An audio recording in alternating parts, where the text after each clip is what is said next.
Donc, je me présente, je suis Julien Vermiard, je travaille chez Sierra Wireless, je suis développeur. Et donc, je voulais vous présenter une introduction à MQTT, un protocole. Je sais pas, beaucoup de gens ici connaissent MQTT? Ah, pas mal. D'accord. Alors, donc voilà, donc je vais vous présenter un peu le protocole et vous donner quelques pistes de briques que vous pouvez utiliser pour l'utiliser. Et une petite démo peut-être, si Benjamin était chaud. Euh, d'accord. Alors, donc le M2M ou l'Internet des objets, c'est quand même un domaine assez vaste, euh, avec une définition. Ça, c'est la définition de Wikipédia, je crois, de machine to machine. C'est quand même un domaine assez flou, donc on va retrouver beaucoup de cas d'utilisation et donc beaucoup de protocoles qui sont créés autour de ça et qui sont tous plus ou moins standardisés et plus ou moins différents, donc c'est souvent assez difficile de s'y retrouver. Souvent ils partagent ce genre de contraintes, c'est-à-dire que les objets sont souvent limités, donc des Arduino, des choses comme ça. Les réseaux aussi sont souvent sans fil avec des contraintes de bande passante, souvent de fiabilité. Et les applications sont souvent très différentes. Donc par exemple, il y a beaucoup de protocoles différents qui existent. Vous avez des protocoles de device management pour gérer vos objets, les mettre à jour, les configurer. Plutôt des protocoles de transport locaux, et plutôt des choses qui sont aussi dédiées à les interfaces homme-machine. MQTT se place un peu dans ces deux catégories. Il permet à la fois de faire des interfaces homme-machine et à la fois faire des réseaux de capteurs. Alors, MQTT, c'est pas très pratique. Si tu es là, ouais, ce sera bien. Donc, première chose, ça veut dire MQ télémétrie transport. La définition est quand même assez floue, donc M n'est pas pour messaging et Q n'est pas pour Q. Donc même si ça s'appelle Q parce que c'est dérivé d'un produit d'IBM qui s'appelait MQ WebSphere, je crois, ou MQ télémétrie, et Q veut dire Q, il n'y a pas de queue dans MQTT. C'est un protocole de...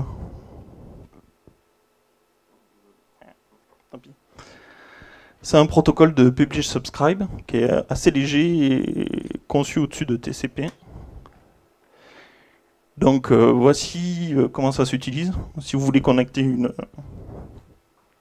bouilloire, elle publie sa température sur un topic. Et si vous avez une application qui veut récupérer cette température, elle s'abonne à ce topic. Et quand la valeur sera publiée, elle recevra la valeur.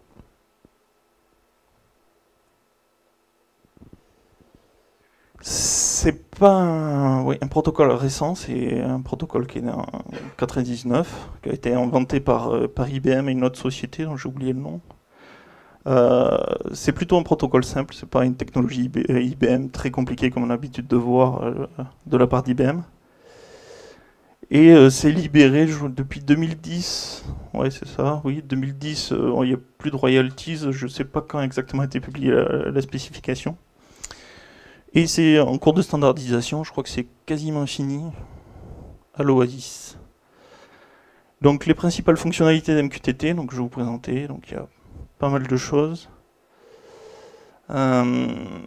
Premièrement, c'est quand on s'abonne à des topics, on peut utiliser des wildcards, soit des dièses pour remplacer tous les niveaux de topics qui seraient derrière, soit un plus pour remplacer un niveau de topic.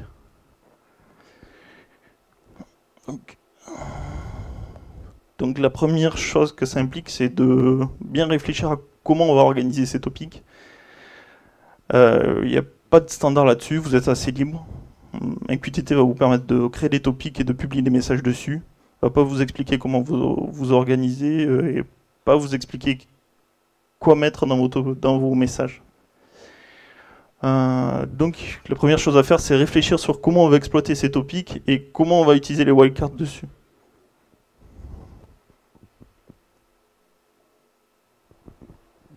Il y a la notion de qualité de service. Quand on pousse un message, on peut choisir un niveau de qualité de service entre 0, 1 et 2. Donc le premier niveau, c'est j'envoie le message et puis je l'oublie.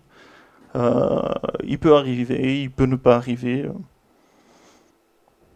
C'est pas important. Le niveau 1, c'est qu'on oblige, enfin, on demande à ce qu'il soit au moins reçu une fois. Il sera peut-être dupliqué. Ça fonctionne avec un simple accusé de réception, qui est quand même assez léger. Et si vraiment vous avez besoin que le message soit publié une seule fois, parce que c'est un message important et il ne doit pas être rejoué 2 fois non plus, parce que ça peut être dangereux ou créer des corruptions, vous avez le niveau de QoS 2. Donc il marche avec un système de double acquittement qui implique de la charge pour le serveur et plus de latence à utiliser avec précaution.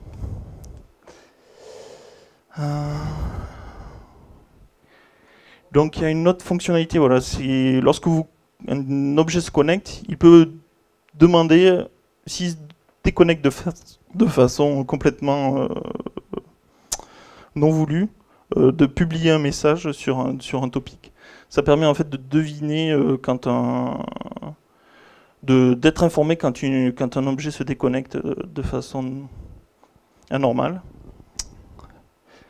Vous pouvez demander à sauvegarder les messages sur certains topics. Ça permet, par exemple, vous faites un dashboard. Quand le dashboard se reconnecte, quand il souscrit à ces topics, il reçoit les dernières valeurs sur les topics. Il y a tout un système de sécurité, mais assez léger. Donc principalement, en fait, ce qu'il faut retenir sur la sécurité de MQTT, c'est que ça se base sur TLS, enfin le nouveau nom de SSL. Vous embarquez votre communication QTT dans TLS, comme vous le faites pour HTTPS, et ça fonctionne. Il y a une autre fonctionnalité, c'est le transport sur WebSocket. Donc si vous voulez faire des dashboards ou des objets qui sont connectés mais par le protocole HTTP, par WebSocket, vous pouvez. Donc je vous parlais des différents outils qui existent, qui sont libres autour de MQTT. Vous avez un groupe Internet des objets chez Eclipse, où il y a pas mal de projets autour de MQTT, donc par exemple le projet PAO, qui regroupe des clients open source pour tous les différents langages qui existent, le principal étant Java, ce qui est un peu l'implémentation de référence. Vous avez aussi un serveur, enfin un broker, ce qu'on appelle broker dans le monde MQTT, qui est écrit en C, qui est plutôt léger, qui marche pas trop mal, et qui est surtout, enfin qui supporte toutes les fonctionnalités de MQTT et qui est un peu souvent l'implémentation de référence. Vous avez des clients pour Arduino, il y en a surtout un, il y a celui-là qui marche bien. Par contre, il ne supporte seulement que la QoS 0. Donc il vaut mieux être sûr de ce que vous faites. La taille des messages est limitée par la façon dont marche la connexion Arduino au réseau IP. Le limite énormément la taille des paquets que vous pouvez envoyer. Ça c'est un autre outil qui est assez rigolo. Ça s'appelle Node-RED. Vous pouvez programmer de façon comme ça avec des boîtes et tirer des fils. Vous pouvez réagir sur des événements et donc vous pouvez utiliser MQTT pour faire ça. Par exemple, je reçois une valeur d'un capteur, je vais allumer une LED sur une autre carte. C'est assez sympa pour faire des protos. On fait peut-être une petite démo. Une minute. Alors, des questions?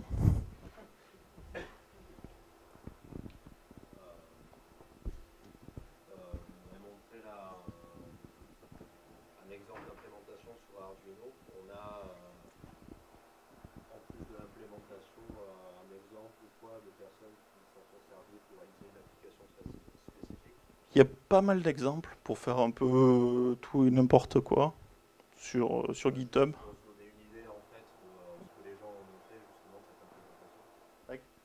Comme c'est un protocole qui est quand même assez libre, il permet juste de publier, souscrire à des messages. Il y a beaucoup de choses qui ont été faites avec. La première application qui existait, c'était le monitoring de pipeline de gaz.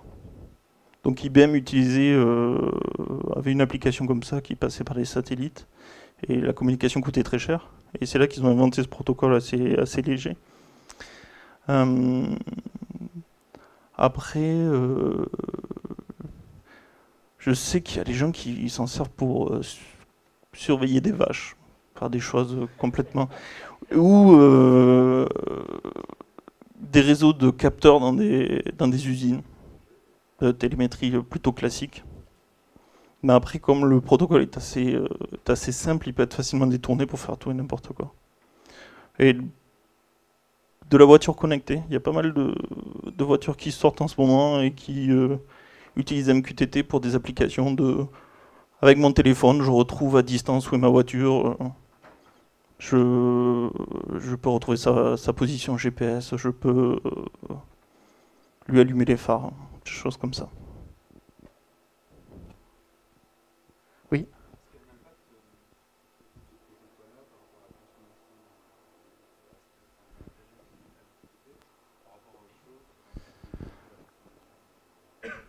Alors, il y a d'autres protocoles qui existent, qui sont plus légers, genre CoAP, qui est plus fait pour vraiment limiter la consommation. Par contre, ça limite déjà la consommation par rapport à HTTP. Il y a beaucoup de gens dans le mobile, par exemple Facebook Messenger, qui est l'application de Facebook pour chatter, utilisent MQTT plutôt qu'HTTP.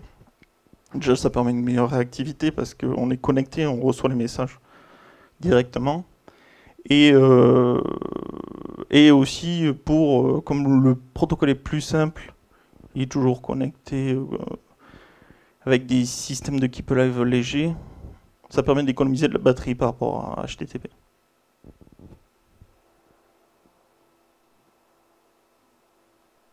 C'est bon? Lors de la démo. Une démo, enfin, quand tu as évoqué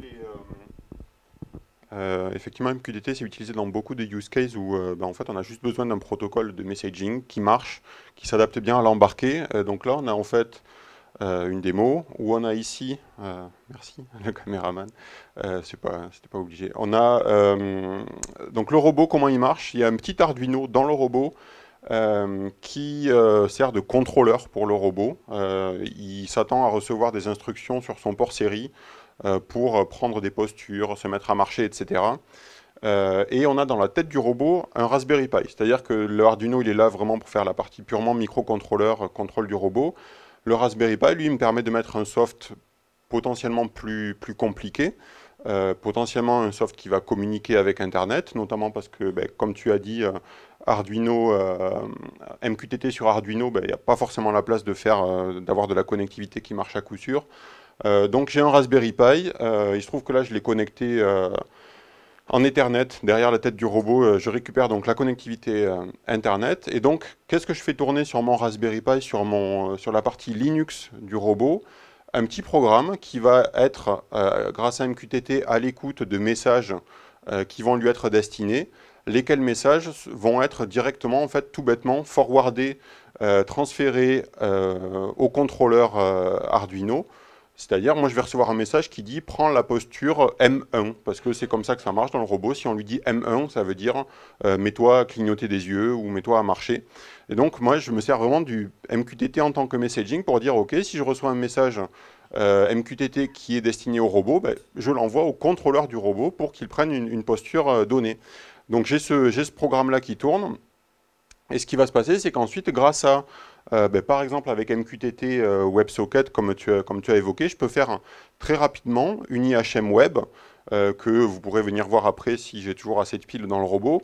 Mais voilà, basiquement, j'ai quelques boutons dans une IHM web, donc que je peux ouvrir depuis n'importe où dans le monde, qui directement, depuis la page web en pur JavaScript, envoie un message MQTT à un broker pour dire, s'il te plaît, atteins le robot de Benjamin, envoie-lui le message M1 ou M2, etc. Et donc, en l'occurrence, ce que je peux faire, c'est envoyer le message qui va dire s'il te plaît, robot, remue des mains. Et là, c'est là que l'effet démo fait que ça ne marche pas. Des petits problèmes avec les WebSockets, des fois. Voilà, j'ai parlé trop longtemps, donc peut-être j'ai plus accès au net, je ne sais plus. Voyons, je vérifie vite fait. Ouais, c'est l'effet démo, hein. Trop de sans fil. Voyons, on va faire vite fait note stop. Merci.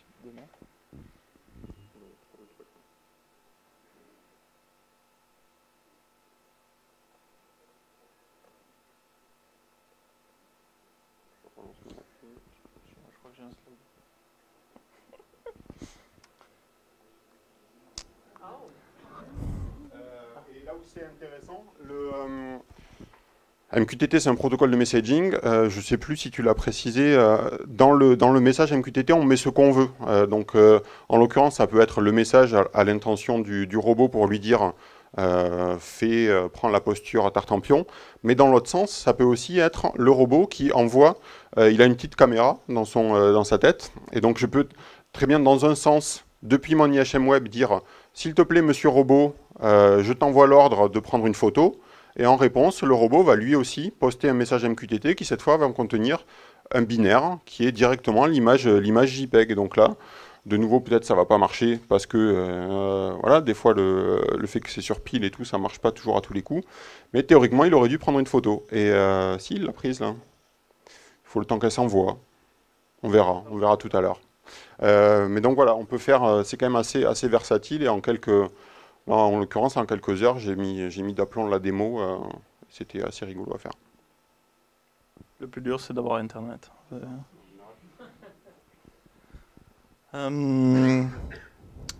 Juste pour vous rappeler, ou peut-être que les gens ne le savent pas, le 18-19 juin, vous avez l'EclipseCon, la conférence organisée par la fondation Open Source Eclipse, qui est à Toulouse, l'édition française est à Toulouse. Et donc, dans le cadre des projets IoT de la Fondation Eclipse, il y a des sessions sur des protocoles, des outils de développement autour de l'Internet des objets. Voilà. Merci.